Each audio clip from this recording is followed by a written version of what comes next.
জুবিন দালৈ সশ্ৰদ্ধ প্ৰণাম জ্ঞাপন কৰিছো আৰু পুনৰ কৈছো যে সৃষ্টি হলে ধ্বংস হবই, জন্ম হলে মৃত্যু হবই, আমি কেতিয়াও নিবিচাৰো। কিন্তু ইমান অকালতে যে আমাক এৰি তেখেত গুচি যাব এইটো আমি কেতিয়াও ভবা নাছিলো। অসমীয়া মই যিহেতু লোকসংগীতৰ ছাত্ৰ, অসমীয়া লোকসংগীতৰ পথাৰখনত যি তেওঁৰ অৱদান অসমবাসী নহয়, ভাৰতবাসী নহয়, পৃথিৱীবাসীয়ে আটায়ে গম পাব যে তেখেতৰ অনুপস্থিতি আমাৰ লোকসংগীতৰ ক্ষেত্ৰত কিমান প্ৰভাৱ পেলাব। তেখেত যদি টোকাৰী গীত নাগালেহেঁতেন, যদিও জনপ্ৰিয় হৈ আছিল, ইমান টোকাৰী গীত জনপ্ৰিয় নহলহেঁতেন। বা দেহ বিচাৰ গীত যদি তেখেতে নাগালেহেঁতেন, চাগে দেহ বিচাৰ গীত আজি ইমান জনপ্ৰিয় চাগে নহলেহেঁতেন।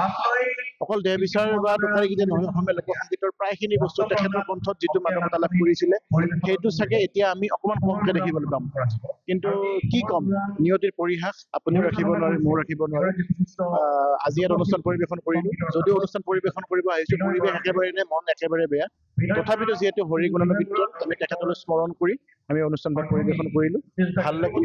আৰু পুনৰবাৰ জুবিন দালৈ এই চেগতে বিদেহী আত্মাৰ সদ্গতি কামনাতে আমি প্ৰাৰ্থনা কৰিছো।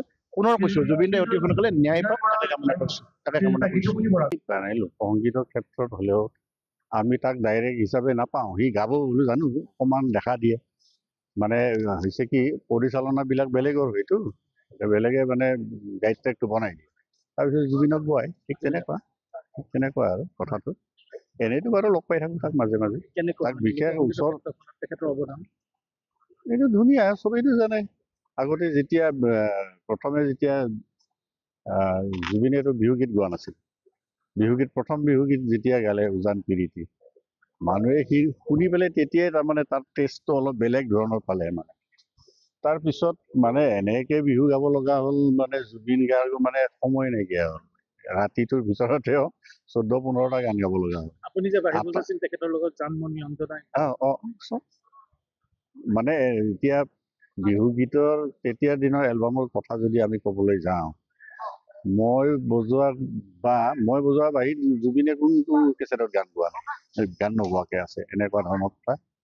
বা জুবিনে গোৱা কেছেটত মই কোনটো মানে এলবামত মই বাঢ়িব পৰা নাই, তেনেকুৱা আছিলে এটা সময়ত আৰু এইটো 90 আমলত এইটো আছিলে। তাৰপিছত জানমণি অঞ্জনাটো আৰু এইটো হৈয়ে থাকে, তেওঁলোক ষ্টুডিঅ'ত এটা সময়ত NK প্ৰডাকশ্যনৰ লগত তেওঁ এটা কণ্টেক্টতো আছিলে। গতিকে NK প্ৰডাকশ্যনে জুবিনক লৈ যিমানখিনি পাৰিছে প্ৰডাকশ্যন উলিয়াইছে আৰু সেইখিনি সময়তে জুবিনে আৰু নিজাববীয়াকৈ তেওঁৰ সৃষ্টি, তেওঁৰ লিখা গান, সুৰ এইবোৰ ধাম ধুম কৰিছে। কাৰণ তেতিয়া মানে কি NK প্ৰডাকশ্যনে তেওঁ মাৰ্কেটিংবিলাক কৰিছিলে। জুবিনে নিজৰ নিজাববীয়াকৈ এলবাম কৰিলেও মাৰ্কেটিং মানে NK কৰিছিলে, ঠিক তেনেকুৱা। আৰুতো সেইটো কণ্টেক্টত